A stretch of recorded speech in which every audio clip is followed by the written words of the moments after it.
Right, welcome to the show. Let's talk to Mr. Alessio Rastani, founder and CEO of leadingtrader.com. Morning to you, Alessio. Thanks for having me. Great Right, to be here. let's kick off at Bitcoin. We've got two slides, the viewers' demands, an update on Bitcoin. What's going on? This thing is more volatile than... Yeah. I would say, yeah, you're right. A lot of folks, especially on social media and also by email, asked me to talk about and comment on Bitcoin.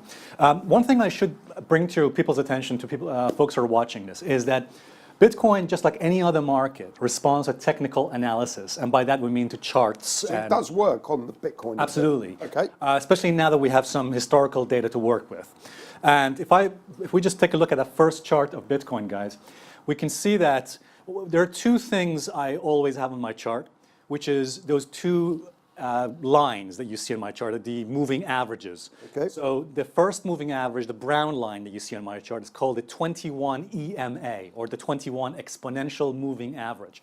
What that does, that line does, it averages out the price for every 21 bars, or 21 days going to the past. Very important to actually have that on the chart, because the relationship of the price to the 21 exponential moving average gives you a lot of good information.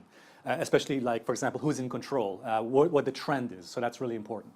The second line I have on my chart, as we can see, is the purple line, is the 55 exponential moving average. Now, people are probably asking, why those two numbers? Why 21 and 55? Well, those are what's called Fibonacci numbers, and they have nothing really special about them. Well, I guess there is something special about them. They're not arbitrary. Those numbers occur in nature, 21, 55, Fibonacci numbers.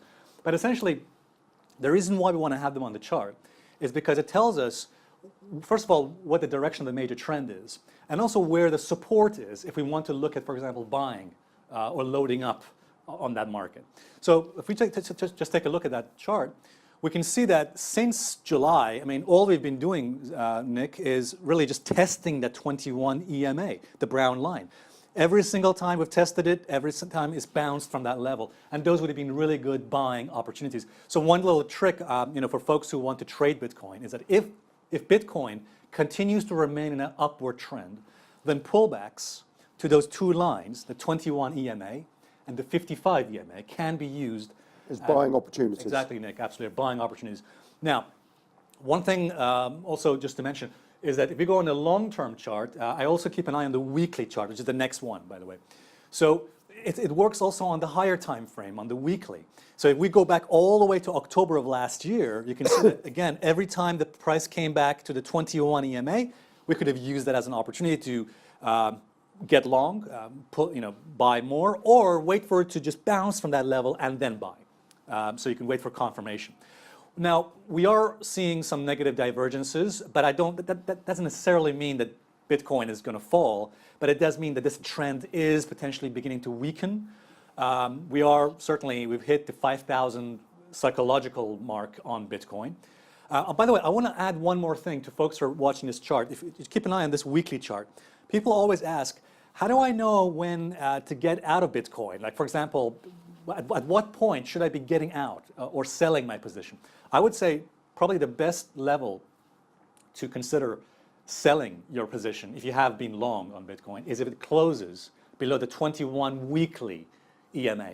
When price closes below the weekly exponential moving average, that brown line, that shows the bias has turned against the buyers. So the edge is now towards the sellers, not so much towards the buyers. So always use that as a kind of threshold. You can always get back in. I mean, if you sell your position, people say, oh, what if I sold and price goes up? Well, you can just get back into it if price goes back up in your... But so basically, your stop loss, take profits, is a close on a weekly chart below the 21 exponential moving average. Depending on where you entered, yes. So if you manage to get a good price on your entry and now you're in profit, then yes, you could use that as a good level to exit your position.